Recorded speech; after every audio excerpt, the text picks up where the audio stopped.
Madame la ministre Aurore Bergé, Jonathan Arfi, président du CRIF, Yvan Attal, acteur, réalisateur, Michel Boujna, comédien. Ces noms sont les premiers d'une liste de, je cite, 20 génocidaires à boycotter en toutes circonstances. Nous ne sommes pas à Berlin en 1933, mais à Lyon en 2025. Il y a quelques jours, un professeur de l'université Lyon 2 s'est livré, toute honte bue, à un ciblage nauséabond que l'on pensait relégué aux abysses de l'histoire. Cet inquisiteur général au petit pied n'en est pas à son coup d'essai, puisqu'en 2024, il diffusait déjà une caricature antisémite montrant un juif voleur de porte-monnaie d'une femme drapeau palestinien à la main. Il aura fallu une indignation collective pour que l'université annonce ouvrir enfin une procédure disciplinaire et suspendre ce professeur.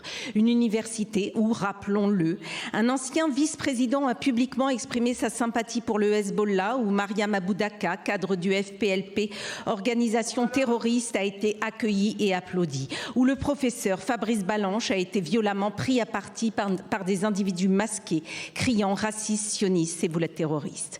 Madame la ministre, ce qui traverse Lyon 2 n'est ni un épiphénomène, ni une suite d'événements anarchiques, mais l'illustration d'une faillite idéologique d'une université qui dysfonctionne, révélateur d'un antisémitisme décomplexé qui gangrène nombre de nos universités en totale contradiction avec nos valeurs républicaines.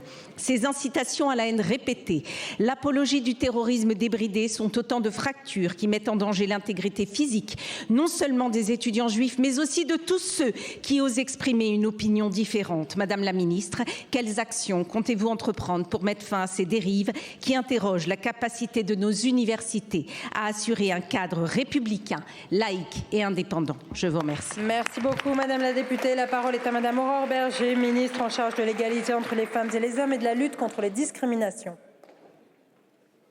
Merci, Madame la Présidente, Mesdames et Messieurs les députés, Madame la députée Caroline Yadan. D'abord, il y a un principe dans la République française en 2025, c'est qu'on ne dresse pas de liste.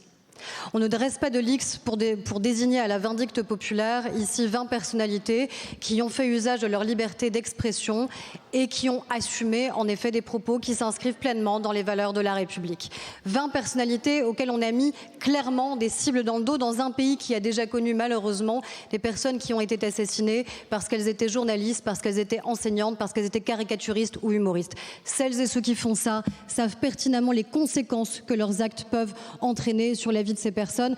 Permettez-moi aussi de citer, parce que c'est plus récent, les salariés de l'IFOP qui aujourd'hui sont victimes de ces cibles dans le dos, ou Nora Bussini qui a eu le courage de publier un livre enquête et qui est journaliste indépendante et qui malheureusement, là encore, se retrouve désignée à la vindicte populaire.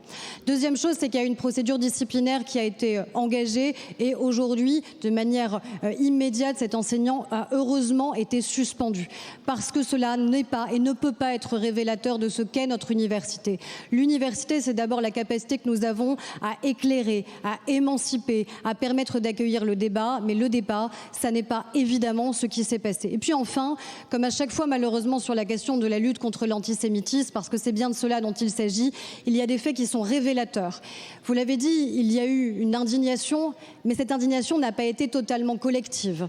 J'ai notamment vu de la part d'une part de cet hémicycle et notamment de la part du président de la France Insoumise, en tout cas l'éternel président de la France Insoumise, qui a pris la défense de cet enseignant en disant, je cite, que nous étions donc des censeurs à l'université et en lui affichant toute sa solidarité. Donc il faut être clair, l'antisémitisme, il y a ceux qui le combattent, vous en faites partie, le gouvernement en fait partie et il y a ceux qui malheureusement l'accompagnent et l'attisent.